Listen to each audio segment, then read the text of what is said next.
Well, Scabby. We meet again. Guess I am going to still do a little bit of awareness. Education. This is really good, by the way. Star Crunch. Making me really fat. Shouldn't eat it, but screw it. Anyway. What's the matter? You didn't like her advice?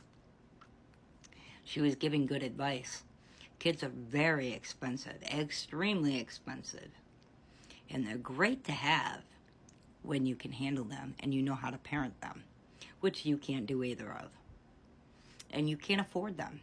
You can't afford the one you've got, but you want to bring another one in. Make that make sense. Don't we hear you on live all the time when he's throwing a fit, saying how you need a break and you can't handle this and you can't handle that?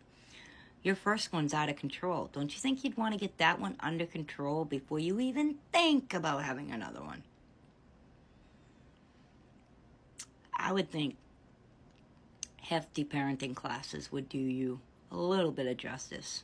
I tend to think they wouldn't help all that much because you're another one, like, goes in one ear, out the other.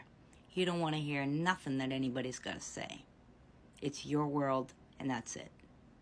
And that's a shame, because you know who suffers? Your child, your children.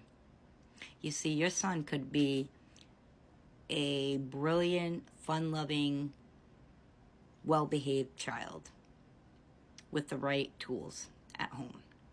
But he doesn't have that.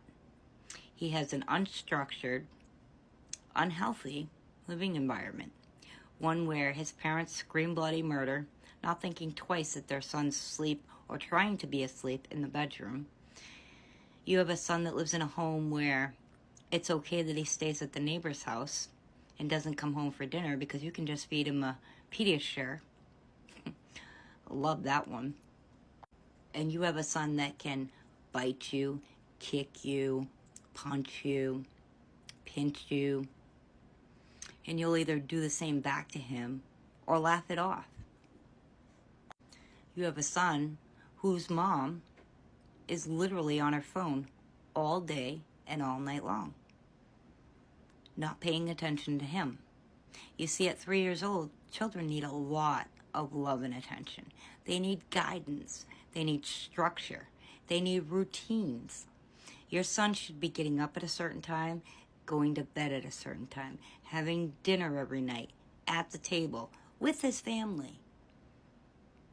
And he gets none of that. And you want to bring another child into this world. Lord help you. And it's funny how your chat condones your behavior. It tells this person who is really just trying to give you some good, solid advice.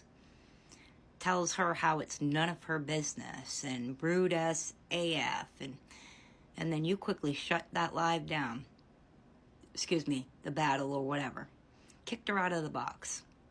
And then when she said, look, I was just trying to give you good advice. I wasn't trying to bully you or hate on you, whatnot. You state it's none of your business.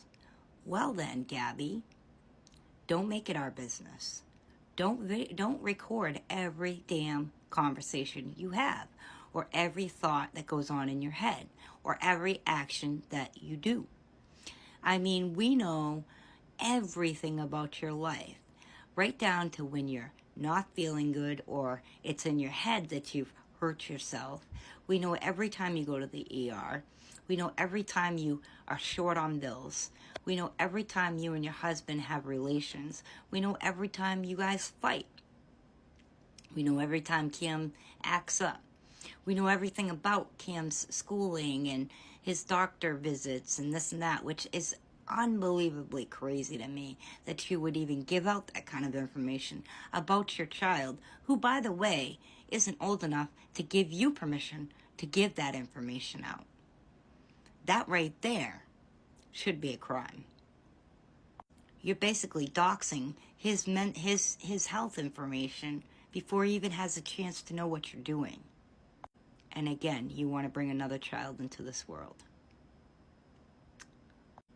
I think you need to clean up your life, your actions, your behavior.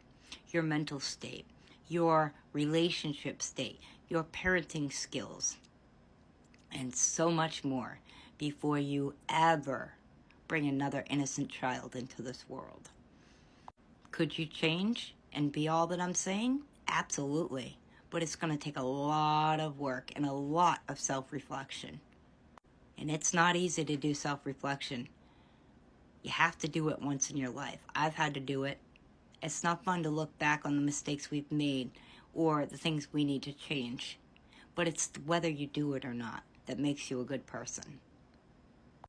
So, said what I said, and I truly believe that, God willing, you don't get pregnant until you fix all these things and fix your relationship with your child before it's too late.